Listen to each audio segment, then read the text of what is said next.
ഏകീകൃത കുർബാനയ്ക്ക് ആഹ്വാനം ചെയ്ത് സിറോ മലബാർ സഭ സിനഡ് മാർപ്പാപ്പയുടെ ഉത്തരവ് നടപ്പാക്കണമെന്ന് സിനഡ് ആവശ്യപ്പെട്ടു. ഇത് സംബന്ധിച്ച സർക്കുലർ ഞായറാഴ്ച പള്ളികളിൽ വായിക്കും. സീറോ മലബാർ സഭയുടെ എറണാകുളം അങ്കമാലി അതിരൂപതയിലെ കുർബാന തർക്കത്തിൽ അയവ് വരുത്താനാണ് സിനഡ് നീക്കം. ഡിസംബർ 25-ന് മാർപ്പാപ്പ നൽകിയ വീഡിയോ സന്ദേശത്തിൽ ഏകീകൃത കുർബാന നടപ്പിലാക്കണമെന്ന് നിർദ്ദേശം നൽകിയിരുന്നു. ഇതനുസരിച്ച് എറണാകുളം അങ്കമാലി അതിരൂപതയിലെ മുഴുവൻ പള്ളികളിലും കുർബാന നടപ്പിലാക്കണമെന്ന് വൈദികരോടും വിശ്വാസികളോടും സിനഡ് ആവശ്യപ്പെട്ടു. സിനഡ് സമ്മേളനത്തിന്റെ അവസാന ദിവസമായിരുന്ന ജനുവരി 13-ന് മെത്രാൻമാർ ഒപ്പിട്ട സർക്കുലർ പുറത്തിറക്കിയിരുന്നു.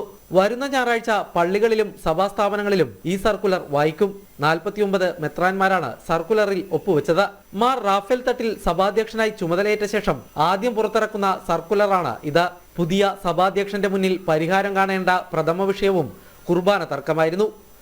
ജനം, കൊച്ചി.